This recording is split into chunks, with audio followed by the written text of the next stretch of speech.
आइए जानते हैं गंगा नदी का रहस्य। अधिक जानकारी के लिए देखें यह वीडियो। गरीबदास साहिब जी को जब सचखंड लेकर गए तो वहां क्या देखा कि परमात्मा अन्य रूप में तेजों में शरीर में सिंहासन के ऊपर बैठे, सिर पे मुकुट है, ऊपर सफेद छत्र है, बहुत बड़ा गुम्बद है, सुंदर तेज पुंज का बना हुआ।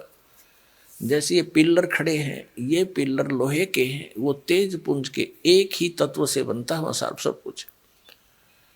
और बहुत तेजों में पृथ्वी है, सतलोक एक पृथ्वी है।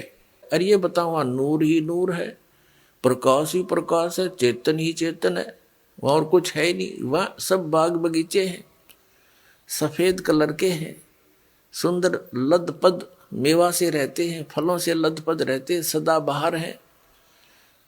दूधों के सरोवर तालाब दरिया सागर भरे हुए हैं, वहाँ जल अमृत सरोवर भरे हुए हैं, वो कभी खराब नहीं होते। उसी का एक सैंपल यहाँ पर है, परमात्मा ने भेज रखा है। गंगा का जल जो है इस पृथ्वी पर है, गंगा जैसा जल नहीं। लेकिन ये आया कहाँ से है? जिसकी दिव्यदृष्टि ने काम किया, देखा कि वे शिव के लोक से गंगा आई। शिव के लोक में कहाँ से आई? विष्णु के लोक से आई।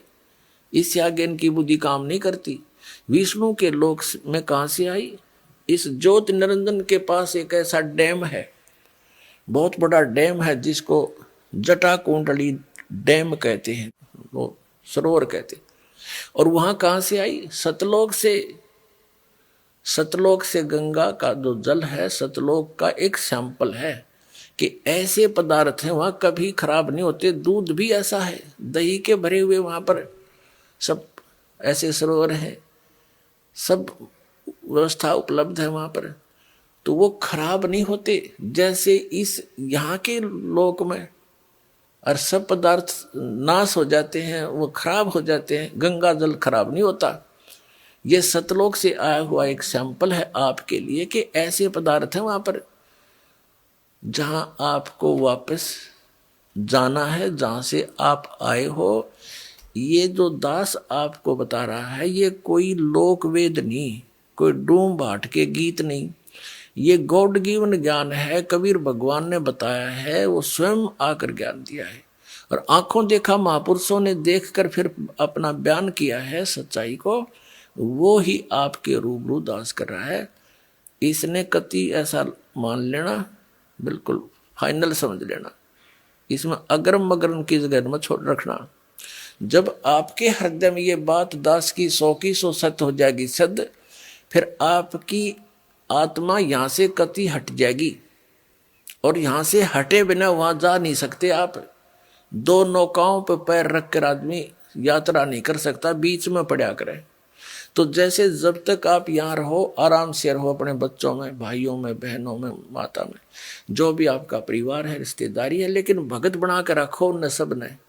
और वो भगत नहीं होंगे, आपकी आस्था रहेगी तो फिर आपको ये लटका लेंगे। तो बच्चों को भी नाम पर लगाओ। और फिर भी कोई नहीं मानता है, दुर्भाग्य है, तो डगमग ना होना। इस ज्ञान को आधार बनाकर आपको ये सोच लेना चाहिए कि आप तो यहाँ रहने ही नहीं हो, आपके बेटा है चाहे बेटी, कितने अच्छे हैं, पोता है, पोती है, दोते हैं, दोती है, या कोई कार कोठी है, तो आप तो यहाँ रह ही नहीं सकते। ये आपके हैं कैसे? जब तक आप इनके साथ हो, बिल्कुल प्यार से रखो। ये उस परम पिता के बालक हैं।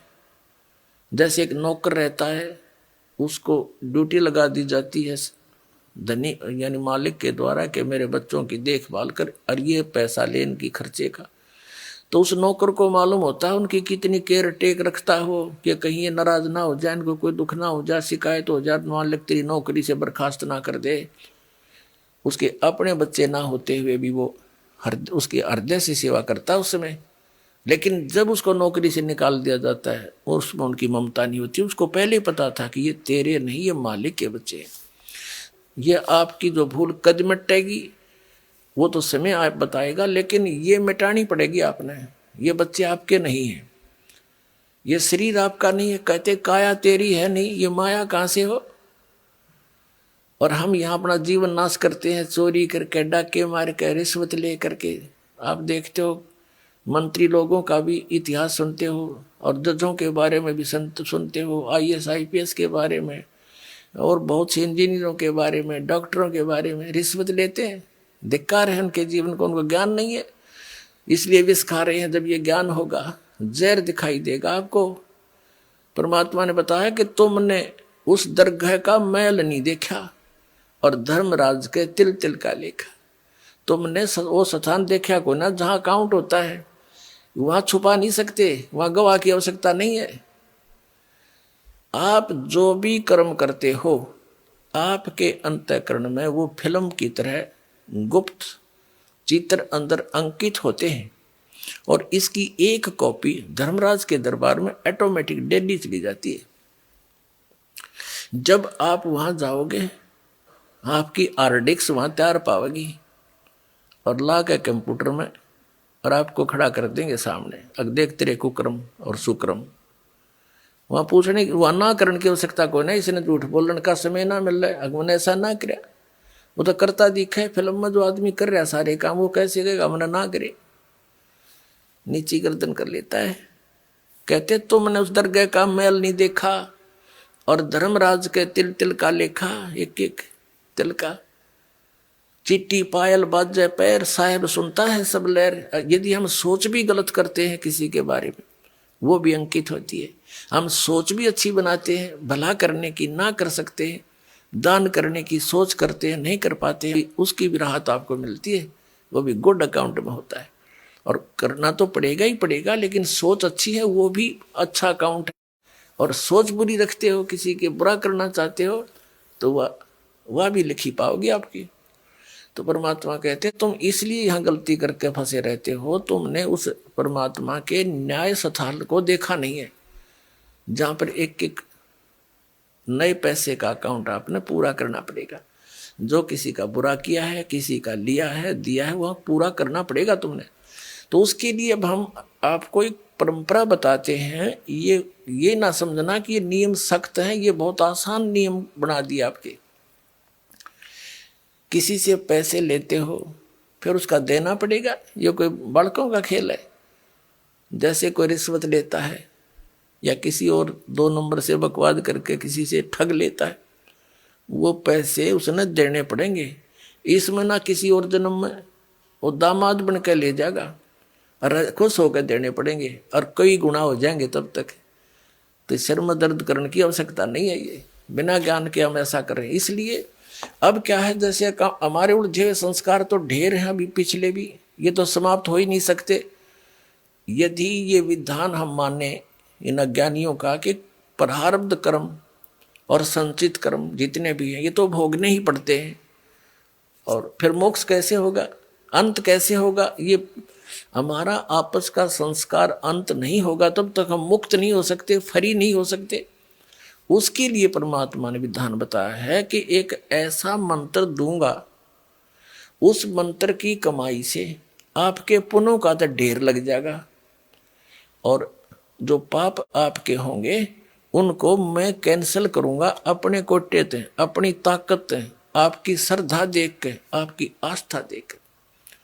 कहते हैं जब ही सतनाम हृदय धरो, भयो पाप को नाश, और जैसे चिंगारी अग्नि की भाई पड़े पुराने घास। तो 1000 टन सूखा घास पड़ा हो और उसमें एक माचिस की सीख जला कर लगा दे, सारे को फूंक करके ढेर बना देगी, राख बना देगी, और चलेगी तेज हवा, उसको उठाओगे कहीं की कहीं फेंक का आओगी, फील्ड क्लियर हो जाएगा। तो कहते हैं जैसे सूरज के आगे बदरा, ऐसे कर्म छयारे, और प्रेम की पवन करे चित मंजन झलके तेज नयारे। आत्मा और परमात्मा के बीच में आपके इन पाप कर्मों का के बादल छा गए, इनको प्रेम की पवन और करे चित मंजन झलके तेज नयारे। जैसे सूरज के आगे बादल, ऐसे कर्म छयारे, और प्रेम की पवन करे चित मंजन, फिर झलके तेज नयारे। एक मंत्र दिया जाएगा आपको, आपके पापों का नाश करेगा। आपके जब पाप नाश हो जाएंगे, आपके हृदय में एक विशेष कसक बनेगी। भगवान की चर्चा सुनते ही, प्रारंभ होते ही, उसका नाम शुरू होते ही, कहीं पर भी चर्चा सुनते हो तो एकदम गदगद आत्मा होगी, आंखों से आंसू टपकन लग जाएंगे।